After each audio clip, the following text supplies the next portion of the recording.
की सहायता के लिए आखिर तुम उससे क्या चाहते हो? क्या तुम्हें सोने चांदी के चढ़ावे चाहिए? क्या तुम अपने भक्तों से स्वादिष्ट और पंच पकवान चाहते हो? मैं मनुष्य से एक श्रद्धा के अतिरिक्त कुछ नहीं चाहता, कुछ नहीं मांगता। वो मेरे प्रति बड़े बड़े चढ़ावे न चढ़ाए।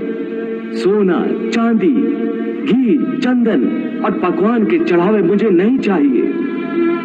श्रद्धा और भक्ति भाव से एक फल, एक फूल, फूल की एक पत्ती, जल का एक कतरा या चावल का आधा दाना ही सही, मैं उसको भी भक्त की श्रद्धा से कहीं अधिक श्रद्धा से स्वीकार कर लेता हूं। हे मधुसूदन, तुम कहते हो कि मनुष्य अपनी अंतिम सांस तक भी माया मोह में पड़ा रहता है, तो इसी कारण जन्म के चक्र में फंस जाता है। परंतु तुम्ही ने इस माया में सृष्टि की रचना करके और दूसरी ओर मनुष्य को चंचल मन प्रदान करके दोनों को एक दूसरे में उलझा दिया है। पग पग पर मनुष्य के बहकने के लिए अनगिनत आकर्षण पैदा किए हैं। मनुष्य इसके जाल में उलझा रहता है। और क्षमा करना, तुम्हें जाल बिछाकर किसी शिकारी या बहेलिए की भांति जाल में फंसे मनुष्य के हाथ पैर मारने, उसके छटपटाने का तमाशा देखते रहते हो। नहीं अर्जुन, मैं तमाशा नहीं देखता, बल्कि अपनी माया की लीला देखता हूं।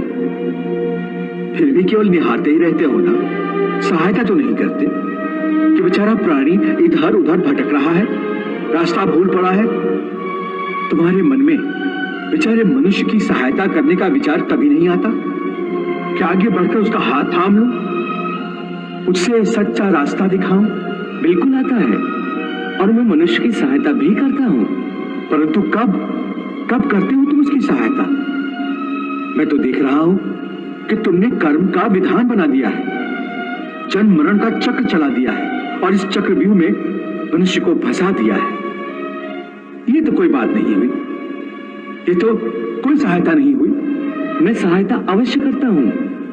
अपने भक्त को मैं कभी बेसहारा नहीं छोड़ता, परंतु मनुष्य मेरी ओर देखे सहायता के लिए, मेरी ओर बढ़े तो मैं उसकी सहायता करूं ना।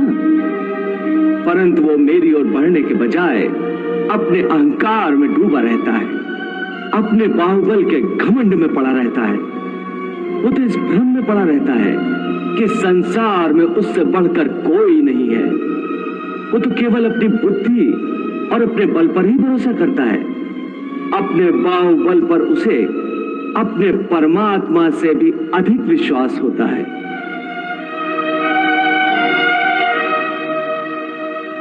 अपने रास्ते से भटके हुए मनुष्य की सहायता के लिए आखिर तुम उससे क्या चाहते हो?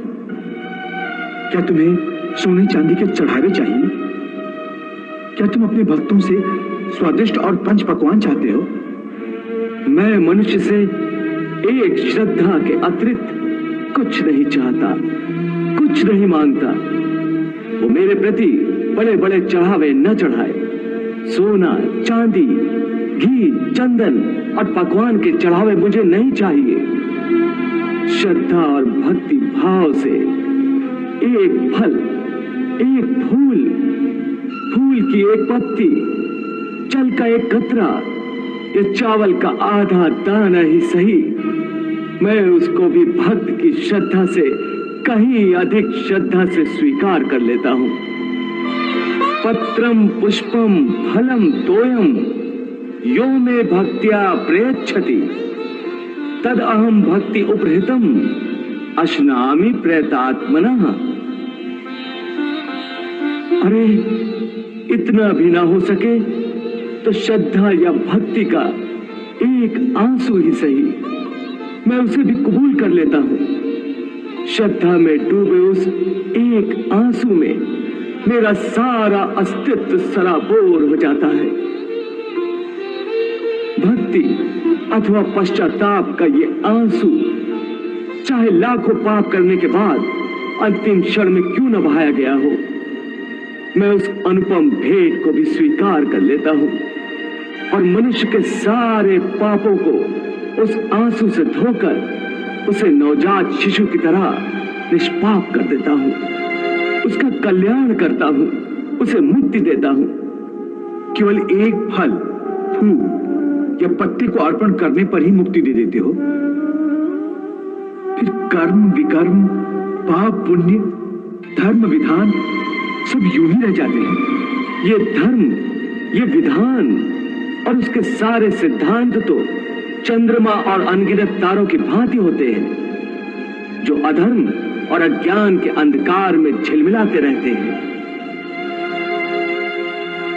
परंतु जब भक्ति का सूर्य उदय होता है तो ये सब के सब छुप जाते हैं।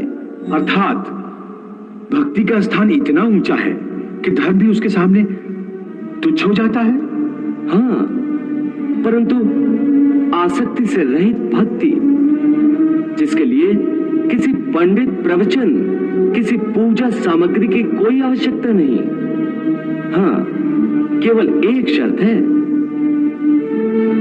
वो शर्त क्या है मधुसूदन? पूर्ण श्रद्धा और पूर्ण भक्ति से अपने आप को, अपने सारे कर्मों को मेरे प्रति समर्पित कर दो। बस मैं अपने ऐसे भक्त को सब कुछ भुलाकर उसे मुक्ति दे देता हूं।